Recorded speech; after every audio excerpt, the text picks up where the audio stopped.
Hi friends, কেমন আছো তোমরা সবাই? আমি খুব ভালো আছি। আশা করি যে যেখান থেকে আমার ভিডিওটা দেখছো সবাই সুস্থ আছো, ভালো আছো। আজকে সকাল সকাল শুরু করলাম, তাও 9টা বাজছে। দেখতেই পাচ্ছ আমার লাউয়ের তরকারিটা হয়ে গেল, নামিয়ে দিলাম।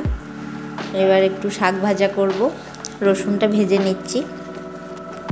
তো আজকে একটু রান্না করতে করতেই তোমাদের সাথে গল্প করি।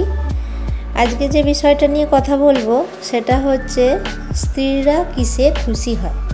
এই আমরা হাউস ওয়াইফরা মানে কি করলে খুশি হব সেইটা নিয়ে আলোচনা করব। একটা সংসার জীবনে প্রত্যেক মানুষের তো ভুল ত্রুটি আছেই। ব্যবহারে হোক, আচরণে হোক, ভুল ত্রুটি হয়ই। সেই ছোটোখাটো কারণ হোক বা বড় কারণ হোক, যে কোনো কারণে অশান্তি হয়। আবার কোনো সময় ধরুন আর্থিক কারণেও হতে পারে বা শারীরিক অসুস্থতার কারণেও হতে পারে। এই সব কিছু মিলে আমরা হাউস ওয়াইফরা তখন মানে ডিপ্রেস ফিল করি, মানে মানসিক অশান্তির মধ্যে থাকি, মানসিক অশান্তির মধ্যে চলে যাই যে আমরা আর আনন্দ করতে পারবো না, আমাদের জীবনে আর কিছুই নেই, কিছুই হবে না, এরকম টাইপের একটা সবসময় মনে হতে থাকে। ফলে অনেক হাউস ওয়াইফরাই আছেন তাদের ধারণাই হয়ে গেছে যে তারা কখনোই খুশি থাকতে পারবে না।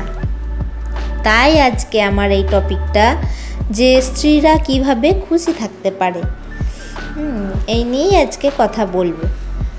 তো দেখুন শাকে কত জল বেরিয়েছে, আমি শাকটা একদম মানে সরিয়ে দিয়েছি, মধ্যিখানটা ফাঁকা করে দিয়েছি, তো কত জল বেরিয়েছে। আর এদিকে আমি শাকের জলটা যতক্ষণ মরছে ততক্ষণ সর্ষেটা ধুয়ে রোদে দিয়েছিলাম, শুকিয়ে গেছে, তো সর্ষেটা ঢেলে নিলাম।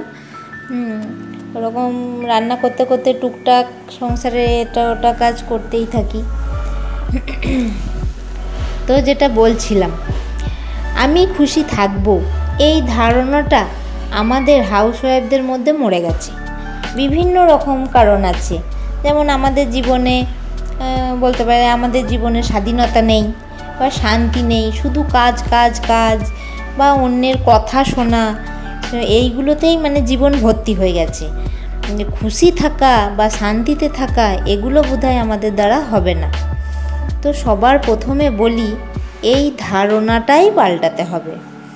আমি খুশি থাকবো, খুশি থাকতে চাই। দুঃখে থাকতে কে চায় বলুন তো? দুঃখ কারোরই ভালো লাগে না, দুঃখে থাকতে কেউই চায় না। তাই জন্য খুশি থাকতে গেলে আপনাকে কি করতে হবে? খুশিটা মানে কেউ এসে আপনাকে দিয়ে যাবে না, তাই না? সেটা নিজেকেই খুঁজে নিতে হবে, নিজেকেই খুঁজে বার করতে হবে যে আমি কোন কাজটা করলে আমি খুশি থাকবো, সেটা নিজেকেই খুঁজে বার করতে হবে। তাহলে যেটা বললাম, প্রথমে এই ধারণাটাকে চেঞ্জ করুন যে আমি কোনোদিনও খুশি থাকতে পারবো না, এই ধারণাটা যেন মনের মধ্যে না থাকে। এই ধারণাটা রাখবেন না, এই ধারণাটা চেঞ্জ করুন। নিজের মনের মধ্যে বলুন যে হ্যাঁ, আমি খুশি থাকতে পারবো, আমি খুশি থাকবো। আর আমাদের অখুশি থাকার মেন কারণ যেটা, আমরা অন্যের ওপর নির্ভরশীল। অন্যের ওপর বলতে মানে কেমন বলছি, যে মানে কোনো আর্থিক নির্ভরশীলতার কথা বলছি না, যে আর্থিকভাবে আমরা অন্যের ওপর নির্ভরশীল, সেটা না। মানে অন্যর ওপর নির্ভরশীল বলতে যাকে আমরা বেশি ভালোবাসি, তাদের থেকে বেশি আশা করে ফেলি। সেটাই বলছি যে অন্যের থেকে আমরা বেশি আশা করি। বেশিরভাগ অন্য বলতে আমি হাজব্যান্ডের কথাই বলছি। হাজব্যান্ডের থেকেই আমরা বেশি আশা করি, কারণ আমরা যাকে ভালোবাসি তার থেকেই তো বেশি আশা করব। তো তার থেকেই বেশি আশা করি বলতে মানে অতিরিক্ত বেশি আশা করে ফেলি। তো সেটা করবেন না, সেটা করাটা বন্ধ করুন। কারণ হাজব্যান্ডকে অবশ্যই ভালোবাসবেন, কিন্তু তার থেকে আশা করবেন না। কারণ আশার চাহিদা যখনই পূরণ হবে না তখনই কিন্তু মন ভেঙে যাবে। তখনই মানে অশান্তি হবে। সেই জন্য মানে আশাটা রাখবেন না। হাজব্যান্ডরা সব সময় মানে মেয়ে মানে ঘরের বউ কি ভাবছে কি করছে তাদের খুশি থাকার জন্য হাজব্যান্ডরা এত কিছু ভাবে না, কিন্তু তারা মানে কাজ করে, বাইরের এতে কাজ করে, তাদের মাথায় অনেক চাপ আছে, তাদেরকে পুরো সংসারের দায়িত্বটা তাদের ওপর, তাদের সংসার চালাতে হয়, অনেক চাপ থাকে। তো তারা কখনোই মানে এইটা ভাবে না যে আমার স্ত্রী কী ভাবছে, আমার স্ত্রীকে কী দিলে খুশি হবে, এতটা ভাবে না, বা স্ত্রীর রাগ ভাঙিয়ে আদর করা, শখ করা, মানে এত কিছু করে না। তো সেই জন্যই বলছি বেশি আশা রাখবেন না, আশা না রাখলেই দেখবেন আর হতাশ হবেন না। আর 2 নম্বর পয়েন্ট যেটা বলবো, নিজেকে পাল্টান। হ্যাঁ, নিজেকে না পাল্টালে, এই ধরুন সংসারে কাজ করছেন, সব কাজ করছেন, হাজব্যান্ড এলো দিয়ে তাকে আপনি শোনাতে লাগলেন আমি এই করেছি, ওই করেছি, এই কাজ করেছি, তো সেইগুলো হাজব্যান্ডরাও মানে করে না, অ্যাকসেপ্ট করে না, কারণ তারাও কাজ করে আসছে। এবার সেই অভিযোগ যদি আবার পাল্টা দিক থেকে আসে, তাহলে কিন্তু আবার আরেক বিপদ হয়ে যাবে, তখন অশান্তি চরম হয়ে যাবে। তো সেই জন্য বলছি নিজেকে পাল্টান, নিজেকে হাজব্যান্ডের মনের মতো করে তৈরি করুন। সেটা যদি দুদিক থেকে হয় তাহলে তো খুবই ভালো হয়, যদি হাজব্যান্ডরাও যদি চেঞ্জ করতে পারে নিজেকে তার স্ত্রীর মতো, তাহলে তো আর কোনো সমস্যাই থাকে না। কিন্তু বেশিরভাগ ক্ষেত্রে সেটা হয় না, মেয়েদেরকেই পাল্টাতে হয়। তো পাল্টান, দেখবেন খুশি থাকবেন। আর ওই যে আরেকটা কারণ বললাম 3 নম্বর, যে অভিযোগ করাটা বন্ধ করুন।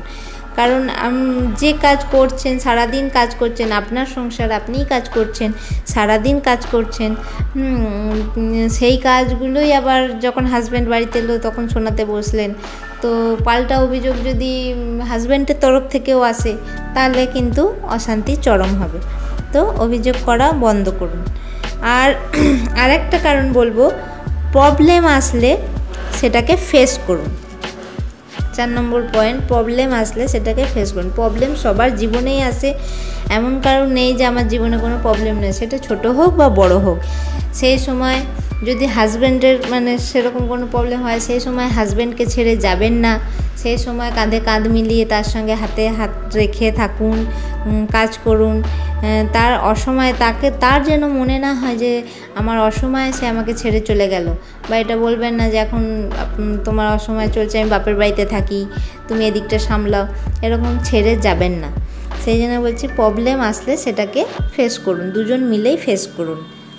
আর একটা পয়েন্ট বলবো, 5 নম্বর পয়েন্ট, ছোট ছোট কাজের মধ্যে আনন্দ উপভোগ করুন।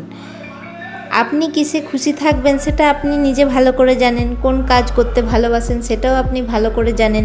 যদি রান্না করতে ভালো লাগে তো ভালো করে রান্না করুন, যদি গার্ডেনের কাজ করতে ভালো লাগে তো গাছ লাগান, যদি বই পড়তে ভালো লাগে তো বই পড়ুন, গান শুনতে ভালো লাগলে গান শুনুন। আর ছোট ছোট কাজের মধ্যে, এইরকম ছোট ছোট কাজের মধ্যে নিজেকে ইনভলভ করুন আর আনন্দ খুঁজে বার করুন, তাহলেই দেখবেন আপনারা খুশি থাকছেন, আনন্দে থাকছেন। আমার ভিডিওটা পুরোটা দেখার জন্য অসংখ্য ধন্যবাদ।